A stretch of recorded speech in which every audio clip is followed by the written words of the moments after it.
Ashamaa harka fuunee nagaa jaalallee bakka jirtanitti isin bira nuuf haa ga'u isiniin jecha har'a immoo faayidaa avokaadoo qabannee isinii dhufne hanga xumura qophii keenyatti nu waliin tura akkasuma hiriyoota keessaniif laayikii sheer gochuudhaan nu waliin tura isiniin jenna.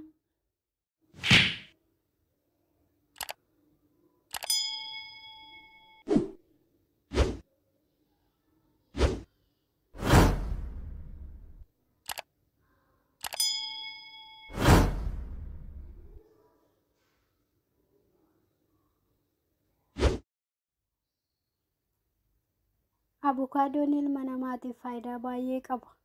Moggaasa kuduraa fayyaa ilma namaaf baay'ee barbaachisaadhas jedhamee beekama.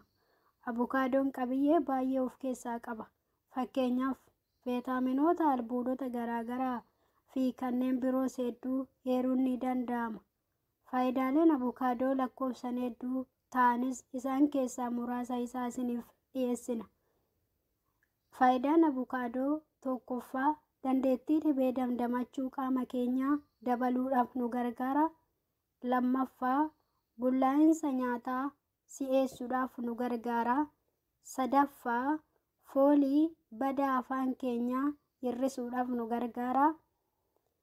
Arfaffaa fayyummaa qaamota keenyaa jiraachuuf baay'ee barbaachisaa ta'an tiruu, onnee, kalee fi ija keenyaa ni eega.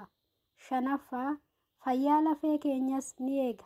Darbees dhukkubbii busaa qaamaa ni ittisa. Ja'affaa fayyummaa gogaa keenyaa fi rifeensa keenyaa ni eega. Kana jechuun gogaan keenya akka bareeduu fi miidhagu ni gargaara.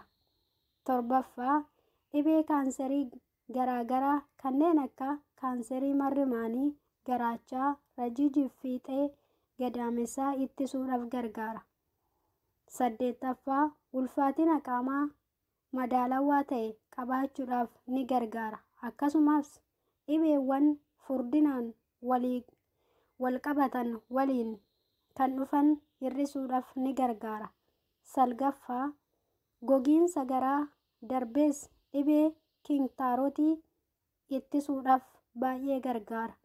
Kurnaffaa dhiphina sammuuf yaaddoo hamaa ni hir'isa.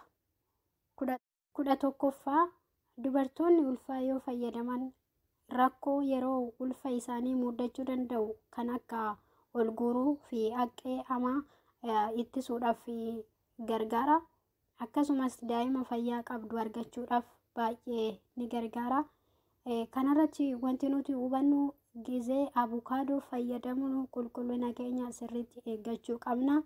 Amma xumuraatti waan waliin turtaniif guddaa galatoomaa. Yoo isinitti tole laayikii sheerii gochuudhaan warreen maatii keenya hin taane immoo sabiskiraayib gochuudhaan gara maatii keenyatti dabalamaa.